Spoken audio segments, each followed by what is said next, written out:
Yang pertama yaitu pengertian pendekatan sejarah dalam studi Islam. Sejarah berasal dari bahasa Arab yaitu syajarotun, yang berarti pohon. Kata ini kemudian berkembang menjadi akar, keturunan, asal-usul, riwayat, dan silsilah. Dalam bahasa Inggris, kata sejarah dikenal dengan history, yang berasal dari bahasa Yunani, historia, yang berarti ilmu. Sejarah merupakan kejadian yang terjadi pada masa lampau, baik yang berkaitan dengan sosial, pendidikan, dan apapun yang benar-benar telah terjadi. Dari hal ini, pendekatan sejarah dalam studi Islam dapat diartikan sebagai sudut pandang objek kajian yang akan diteliti secara ilmiah dengan berdasarkan sejarahnya. Adapun beberapa pengertian historis menurut para pakar. Yang pertama yaitu menurut Hasan. Historis adalah suatu seni yang membahas tentang kejadian-kejadian waktu dari segi spesifikasi dan penentuan waktunya, temannya manusia dan waktu. Permasalahannya adalah keadaan yang menguraikan bagian-bagian ruang lingkup situasi yang terjadi pada manusia dalam suatu waktu. Dalam hal ini bisa dipahami bahwa dengan seni ini Islam bisa hadir di tengah-tengah kita sekarang ini. Yang kedua yaitu menurut William H. V. Derrick. Kata historis diserap dari bahasa Arab syajarotun yang berarti pohon atau keturunan, yang kemudian berkembang dalam bahasa Melayu syajarah. Yang ketiga yaitu menurut Jan Romein, kata sejarah memiliki arti yang sama dengan kata historis. Semuanya mengandung arti yang sama, yaitu cerita tentang kejadian atau peristiwa yang terjadi pada masa lampau. Pendekatan historis dalam studi Islam sangat dibutuhkan dalam memahami agama, karena agama itu turun dalam situasi dan kondisi sosial kemasyarakatan, yaitu bagaimana melakukan pengkajian terhadap studi keislaman dengan menggunakan pendekatan historis sebagai salah satu alat metodologi untuk menyatakan kebenaran dari objek kajian tersebut. B. Metode pendekatan histori dalam studi Islam. Metode yang digunakan dalam pendekatan histori kajian Islam diantaranya sebagai berikut. 1. Heuristik. Heuristik adalah kegiatan mencari dan menemukan sumber yang diperlukan. Berdasarkan bentuk penyajiannya, sumber-sumber sejarah terdiri atas arsip, dokumen, buku, majalah atau jurnal, surat kabar, dan lain-lain.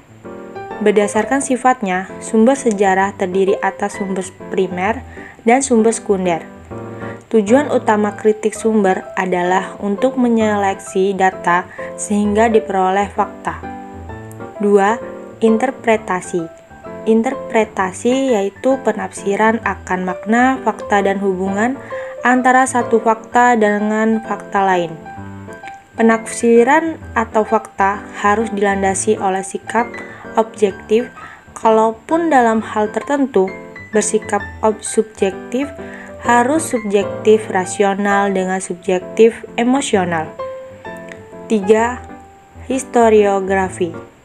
Kegiatan terakhir dari penelitian sejarah atau metode sejarah adalah merangkaikan fakta berikut.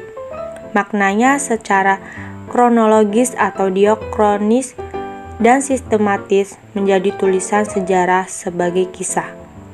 Kedua sifat uraian itu harus benar-benar tampak, karena kedua hal itu merupakan bagian dari ciri karya sejarah ilmiah sekaligus ciri sejarah sebagai ilmu. C. Urgensi pendekatan histori dalam studi Islam.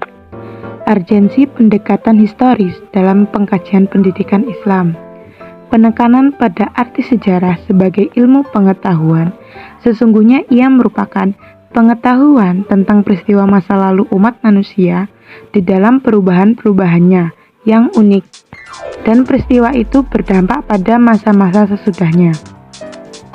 Jadi, kekhasan masa lalu itu dapat diinterpretasikan karena dipandang memberikan pengaruh unik pada masa kini dan masa mendatang.